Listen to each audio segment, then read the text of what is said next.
أعوذ بالله من الشيطان الرجيم. بسم الله الرحمن الرحيم. الرحمن علم القرآن خلق الإنسان علمه البيان. الشمس والقمر بحسبان والنجم والشجر يسجدان والسماء رفعها ووضع الميزان ألا تطغوا في الميزان وأقيموا الوزن بالقسط ولا تخسروا الميزان والأرض وضعها للأنام فيها فاكهة والنخل ذات الأكمام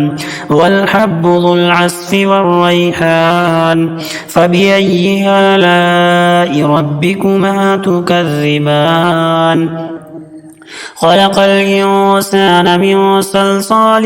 كالفخار وخلق الجان من مارج من نار فبأي آلاء ربكما تكذبان رب المشرقين ورب المغربين فبأي آلاء ربكما تكذبان مرج البحرين يلتقيان بينهما برزخ لا يبغيان فبأي آلاء ربكما تكذبان يخرج منهما اللؤلؤ والمرجان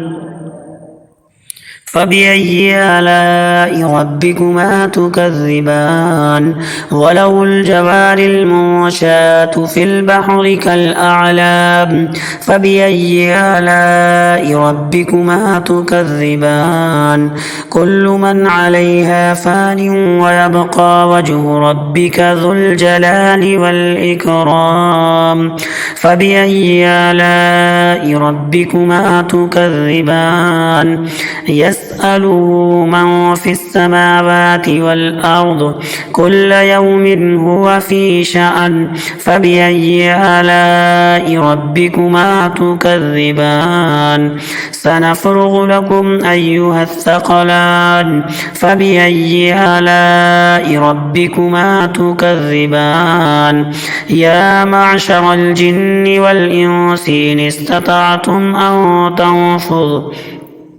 أو تنفذوا من أقطار السماوات والأرض فانفذوا ولا تنفذون إلا بسلطان فبأي آلاء ربكما تكذبان يرسل عليكما شواظ من نار ونحاس فلا تنتصران فبأي آلاء ربكما تكذبان إذا انشقت السماء فكانت وردة كالدهان فبأي آلاء ربكما تكذبان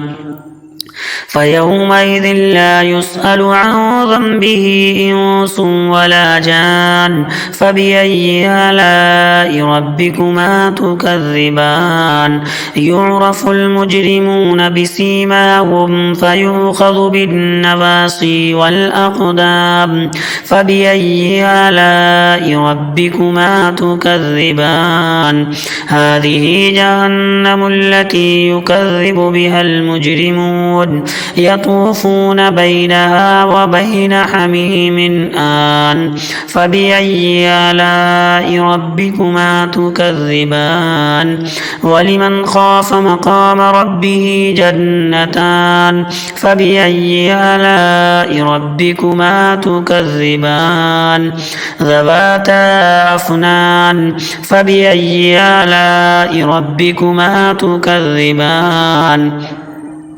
فيهما عينان تجريان فبأي آلاء ربكما تكذبان فيهما من كل فاكهة زوجان فبأي آلاء ربكما تكذبان متكئين على فرش بطائنها من استبرق وجنى الجنتين دان فبأي آلاء ربكما تكذبان فيهن قاصرات الطرف لم يطمسهن إنس قبلهم ولا جان فبأي آلاء ربكما تكذبان كأنهن الياقوت والمرجان فبأي آلاء ربكما تكذبان هل جزاء الإحسان إلا الإحسان فبأي آلاء ربكما تكذبان ومن دونهما جنتان فبأي آلاء ربكما تكذبان مدهامتان فبأي آلاء ربكما تكذبان فيهما عينان نضاختان فبأي آلاء ربكما تكذبان فيهما فاكهة ونخل ورمان فبأي آلاء ربكما تكذبان فيهن خيرات حسان فبأي آلاء ربكما تكذبان حور مقصورات في الخيام فبأي آلاء ربكما تكذبان لم يطمسهن إنس قبلهم ولا جان فبأي آلاء ربكما تكذبان متكئين على رفرف خضر وعبقري حسان فبأي آلاء ربكما تكذبان تبارك اسم ربك ذي الجلال والإكرام.